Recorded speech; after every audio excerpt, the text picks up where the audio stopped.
Alors effectivement, la piscine réouvre lundi 15 juin dans un dispositif un petit peu particulier, vu les conditions sanitaires. La venue à la piscine se fait sur des créneaux de 2 heures, donc avec un paiement et réservation, soit en ligne, soit directement sur place. C'est pour ça que devant la piscine, il y a 2 files d'attente qui ont été matérialisées pour les gens qui ont déjà réservé et pour les gens qui souhaitent réserver quand des places seront disponibles. Ensuite, ce qui change également, c'est que le bonnet de bain est obligatoire, qui se munisse également d'un gel douche ou d'un savon, même si on a la possibilité d'en fournir à la piscine, puisque la douche savonnée sera obligatoire. Le public, on lui donne ensuite un bracelet qui lui permet d'utiliser un casier sans avoir à taper le code. Donc c'est complètement dématérialisé. Ensuite, il utilise la cabine de change qu'il souhaite. Donc on va faire des vagues d'à peu près une vingtaine, trentaine de personnes. Le masque sera aussi obligatoire à partir du moment où les gens rentrent à la piscine jusqu'à la halle des bassins. Au niveau des bassins, dans la halle, il y a une FMI, une fréquentation maximale par bassin, en fonction de la surface du bassin et de l'utilisation qu'on en fait.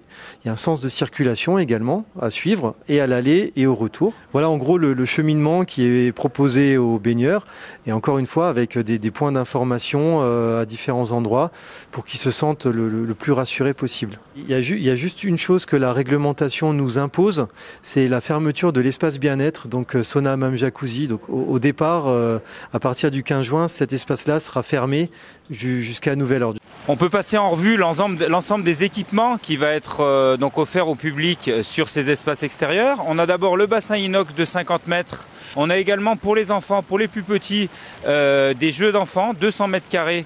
Donc pour vraiment le premier âge, jusqu'à je dirais 7-8 ans. Et puis quand on progresse en âge, pour les ados, on aura le pentaglisse. Le pentaglisse, c'est en fait un toboggan aquatique à 4 lignes de nage, pour l'aspect donc ludique et récréatif. On a tout un bâtiment qui a été construit le long de l'avenue Alsace-Lorraine, en fait, qui est constitué de casiers, de douches, de sanitaires, pour qu'on puisse accueillir un effectif plus important l'été. Dans le prolongement de ce bâtiment, on a conservé au niveau du rond-point du stade le bâtiment historique, la mémoire en fait du site, qui constituait avant l'entrée principale de la piscine. Et ce bâtiment qui a été conservé et réhabilité, demain, on y trouvera un snack, on pourra se restaurer, sandwich, hot dog et puis des boissons.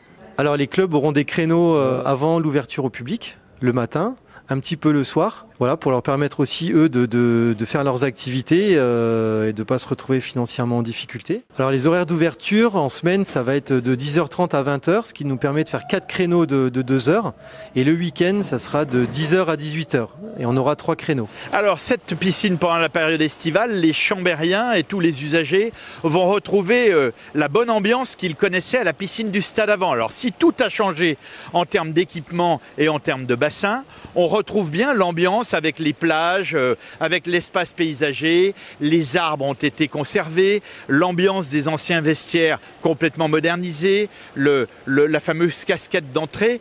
Donc on est véritablement dans une piscine aqualudique reconditionnée avec le pentaglisse, avec l'espace aqualudique des enfants qui vont pouvoir jouer sur cet espace extérieur. Toutefois, nous gardons bien ce à quoi les Chambériens étaient attachés et lieu dans lequel ils ont tant de souvenirs.